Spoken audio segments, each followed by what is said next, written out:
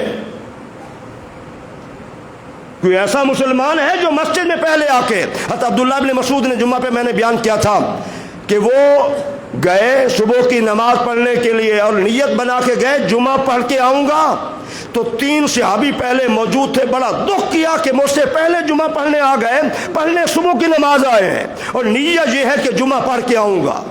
اور آج اللہ تعالی ہم سب کو لے جائے. یہ جو دعائیں ہوتی ہیں پورے یقین سے آمین کہا کرو. پہلی مرتبہ میری حاضری ہوئی تو میں نے کہا میری موت نہیں میری حاضری ہے. پھر میں دوبارہ حج پہ چلا گیا, واپس آئے میں نے کہا میری موت نہیں میری حاضری ہے, پھر عمرے پہ چلا گیا. چوتھی مرتبہ پھر میں گیا, میں نے کہا میری موت نہیں ہے حاضری ہے. اب بھی کہہ رہا ہوں میری موت نہیں ہے. مجھے اتنا یقین کامل ہے. اپنے ایمان میں یقین پیدا کرو, تمہاری زبان سے جب بات نکلے گی اللہ پوری کر دے گا. ٹھیک ہے نا؟ تو آپ ذرا غور کریں کہ وہ کس قدر مسجد سے یہاں آدھا گھنٹہ 1 گھنٹہ مسلمان کے لیے مسجد میں بیٹھنا مشکل ہو گیا ہے. ہم کہاں پہنچ گئے؟ وہ مجاہدین کو دیکھیں ذرا. ہماری سیاسی جو وابستگیاں ہیں, تمام جماعتیں اپنے قائدین کے لیے خجل ہوتے ہیں, ذلیل و رسوا ہوتے ہیں, لیکن اتنا ٹائم دیتے ہیں, کوشش کرتے ہیں. مسلمان وہ بڑے لوگ سیاستدان, میں ذمہ داری سے کہہ رہا ہوں, مسجد میں آنا توہین سمجھتے ہیں. مسجد میں آنا توہین سمجھتے ہیں. جتنا رحمت اللہ کریم کی جمعہ کے روز نمازیوں پہ برستی ہیں کسی مسلمان پہ نہیں برستی. ٹھیک ہے نا؟ آج میں نے کئی دفعہ دیکھا اذان کے قریب لوگ, نوجوان لڑکے ہمارے, اور بھی کرکٹ کھیلنے چلیں, اور میچ ہے فلاں جگہ کرکٹ کا میچ ہے, لوگ نوجوان جا رہے ہوتے ہیں. جوانوں, یہ ہے محبت, یہ ہے حضور سے عشق. میں آپ کے ضمیر کو جھنجھوڑ کے کہہ رہا ہوں, یہ ہے محبت. 1 رات ہوئی ہے شادی کو, بیوی کہتی میں نے خاندان چھوڑ دیا تمہارے لیے, نہ جاؤ جنگ کے میدان میں تو اچھی باتیں نہیں ہوتی. کہا نہیں, میرے نبی اگر میدان جنگ میں ہے تو مجھے زیب نہیں دیتا کہ میں گھر میں اپنی بیوی کے ساتھ بیٹھا رہوں. غسل کرنا بھی چھوڑ دیا. وہاں پہنچے اس میدان جنگ میں, یہ صحابی رسول شہید ہو گئے. اور شہید ہو جانے کے بعد میرے بھائیوں ذرا غور کرنا, شہید کے لیے غسل نہیں ہے.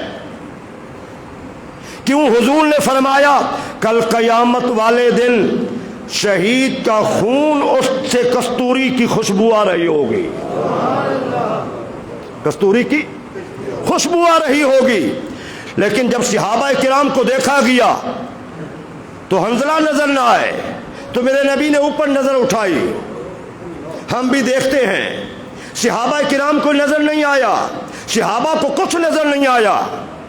آج ہم کہتے ہیں, میں نے ایک بات تقریر سن رہا تھا سفر میں, مولوی کہہ رہا تھا اللہ نے حضور کو بھی آنکھیں دی, ہمیں بھی دی ہے. صحابہ نے نہیں کہا کہ حضور ہماری طرح ہے. سننے نا غور سے,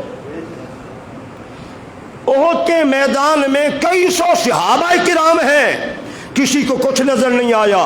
حضور نے اوپر نظر اٹھائی, فرمایا میں دیکھ رہا ہوں میرے حنظلہ کو فرشتے غسل دے رہے ہیں.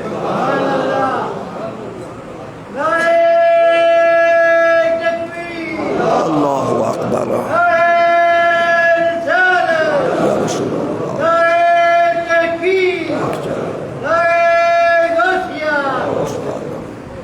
فرمایا اسے غسل دے رہے، غسل کی ضرورت تھی۔ آپ سوچئے ذرا، غور کیجئے، جسم تو ناپاک ہے لیکن اللہ میں نے کیا کہا ہے؟ فرشتوں سے بہتر ہے انسان بننا، فرشتوں سے بہتر ہے انسان بننا، مگر اس میں لگتی ہے محنت زیادہ۔ اس مجاہد نوجوان صحابی کو صحابہ کرام غسل دے رہے، ملائکہ غسل دے رہے تھے۔ جب کچھ دیر کے بعد دیکھا تو ان کے جسم سے پانی کے قطرات ٹپک رہے تھے۔ میرے بھائیوں، حضرت عمر بن خطاب کیا فرماتے ہیں؟ اسی جنگ کے ختم ہو جانے کے بعد پھر میں نے کیا دیکھا؟ اللہ کے رسول حضرت وہب ابن قابوس رضی اللہ تعالی عنہ جو بکریوں کے چرواہے تھے، حضور پہ اپنی جان کو قربان کر دیا، حضور ان کے سرانے کھڑے تھے اور حضور فرما رہے تھے، آپ بھی سنیں ذرا، ایمان کی تہ تک یہ بات اثر کرتی ہے۔ حضور اپنی زبان نبوت سے فرما رہے تھے، وہب تجھ سے اللہ راضی ہو، میں تجھ سے راضی ہوں، وہب تجھ سے اللہ راضی ہو، میں تجھ سے راضی ہوں۔ آپ ذرا غور فرمائیں، حضرت عمر بن خطاب کہتے ہیں مجھے کسی کے عمل پہ رشک نہیں آیا، جس طرح اس کے عمل ہیں میرے عمل بھی ایسے ہوں، اس لیے کہ اللہ نے مجھے بڑے بڑے عمل کرنے کا موقع دیا ہے۔ لیکن اس دن میں بھی کہہ رہا تھا کاش اس کی جگہ میں ہوتا اور حضور فرما رہے ہوتے، عمر میں تجھ سے راضی ہوں، اللہ تجھ سے راضی ہے۔ میرے بھائیوں، اسی جنگ میں آپ ذرا غور کریں، اگر میں عورتوں کے واقعات بیان کروں، ایک صحابیہ تشریف لائیں، حجاب میں آئی ہیں، ان کا غالباً بیٹا یا بھائی شہید ہو گیا تھا، پھر بھی حجاب پہن کے آئی ہیں۔ تو صحابہ نے کہا کیسی خاتون ہے، اس کو اب بھی اپنے پردے کی فکر پڑی ہوئی ہے۔ تو سنو میرے بھائیو، ذرا غور کرو ذرا، آج پردہ ہماری خواتین نے ختم کر دیا ہے، سیاسی جلسوں کی رونق بنی ہوئی ہے، جس جلسے کو دیکھو ہم کہتے ہیں کوئی بات نہیں ہے، نہ ایسا نہ کیا کرو، اگر میں قرآن و حدیث بیان کروں تو پھر غور ضرور کیا کرو۔ جب صحابہ نے کہا اس کا اتنا بیٹا یا بھائی شہید ہو گیا ہے، اب بھی اس کو حجاب کی ضرورت ہے، اس نے سن لیا۔ اس صحابیہ نے کہا کہ میرا بھائی یا بیٹا شہید ہوا ہے، میرا حیا تو ختم نہیں ہوا۔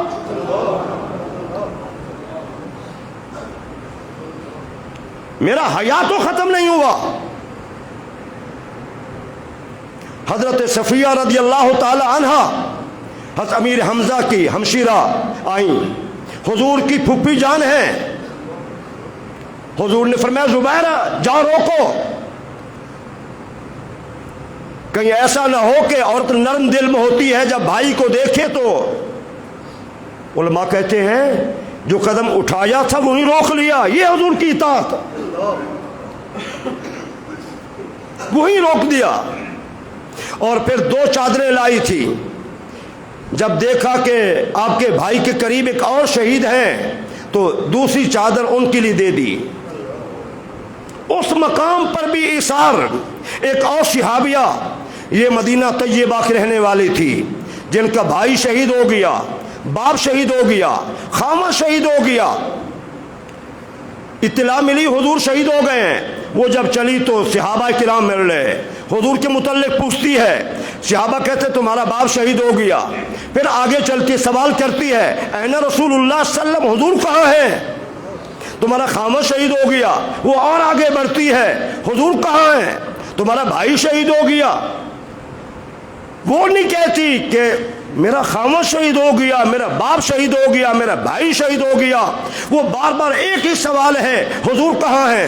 جب حضور سامنے نظر آئے، کیسی عظیم خاتون تھی، محبت دیکھیں، جذبہ دیکھیں، حضور سے انس دیکھیں، کہا کل مصیبت بعدک جلل، حضور جب آپ زندہ ہے تو کوئی مصیبت ہی نہیں ہے، کوئی مصیبت ہی نہیں ہے۔ تو میرے بھائیوں، اس جہاد کو ہم نے چھوڑ دیا ہے۔ آج کوئی مولانا صاحب جہاد کی بات نہیں کرتے، بات کرتے ہیں تو کہتے ہیں یہ بھی صحیح نہیں کہتے۔ ہمارے وطن عزیز میں امام اہل سنت، قائد ملت اسلامیہ، امام اشام نورانی صدیقی رحمۃ اللہ تعالی علیہ 17 رمضان مبارک کو ان کی ولادت ہے جو بدر کے مجاہدین کا دن ہے، اور 16 شوال جو جنگ احد کے شہداء کا دن ہے، اس دن ان کا وصال ہے۔ ولادت 17 کو بدر والے دن اور ان کا وصال شہداء احد والے دن۔ مولانا کیا تھے؟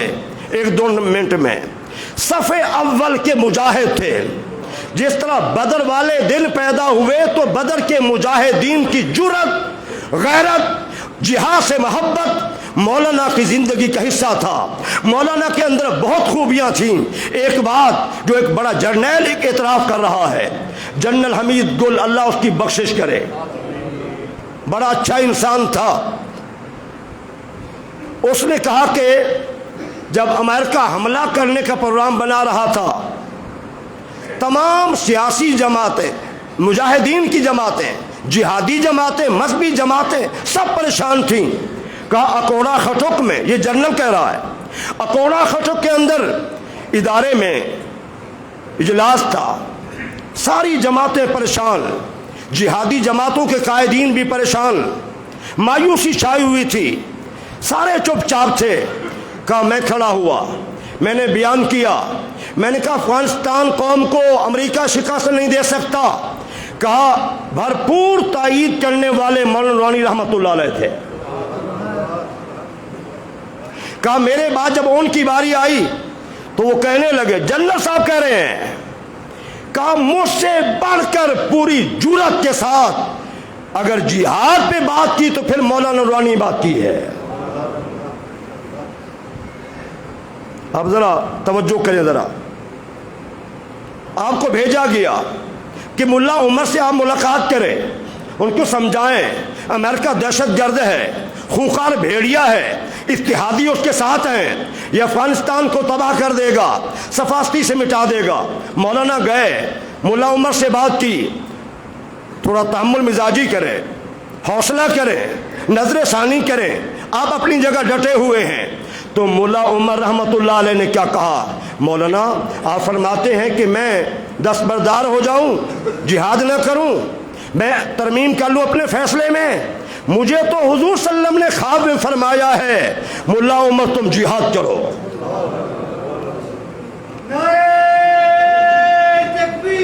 اللہ اکبر، یا رسول اللہ، جا رہے ہیں، تم جہاد کرو۔ جب مولانا نے سنا فرمایا پھر ہم آپ کے ساتھ ہیں، ہم آپ کے ساتھ ہیں۔ ہمارے پاکستان کے، ہمارے مسلک کے علماء، مجھے دکھ ہوتا ہے کسی میں دانشوری نہیں، بصیرت نہیں، سب علماء ان کو دہشت گرد کہہ رہے تھے۔ مولانا فرماتے تھے یہ دہشت گرد نہیں ہے۔ ان کی وجہ کیا ہے بتائی؟ اگر یہ دہشت گرد ہوتے روس کے مقابلے میں تباہ ہو چکے ہوتے، روس نے سارا زور لگا لیا۔ مولانا فرماتے تھے یہ مجاہدین ہیں، امریکہ قبرستان ثابت ہوگا افغانستان۔ اور پھر جب وقت آیا تو سب نے دیکھ لیا، پوری دنیا نے دیکھ لیا، 40 سے زائد ممالک امریکہ کے اتحادی تھے، امریکہ رسوا ہو کے نکلا ہے، افغانستان باقی ہے۔ باقی ہے کہ نہیں؟ تو جہاد بڑی طاقت ہے۔ ہمارے حکمران تو چھوڑ گئے، سب ڈرامے ہیں سب حکمرانوں کے، یہ اسلام سے، جہاد سے مخلص نہیں ہے۔ اور ہمارے علماء چھوڑ گئے بات کرنا، ہمارے پیر تو ان کو خبر ہی کوئی نہیں ہے، ان کو صرف رسمیں ادا کرنے کی۔ مجھے ایک دوست بتا رہے تھے، میں چلا گیا سیمن شریف تو مجھے رسالہ ملا، تو رسالے میں کیا ملا؟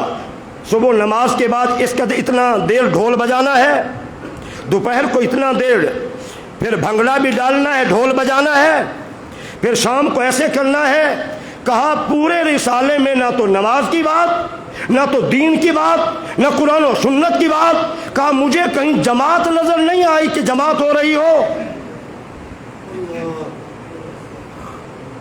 تو جہاد کی بات کیسے ہوگی؟ مولانا رحمت اللہ تعالی علیہ ان کی تربت پر اللہ کی رحمتوں کا نزول ہو۔ آپ اپنے دور کے صف اول کے مجاہد تھے، آپ نے اپنی قوم کو بیدار رکھا، اللہ ان کے درجات بلند فرمائے، اللہ ہم سب کو ان کے مشن کو اپنانے کی توفیق عطا فرمائے، آمین ثم آمین۔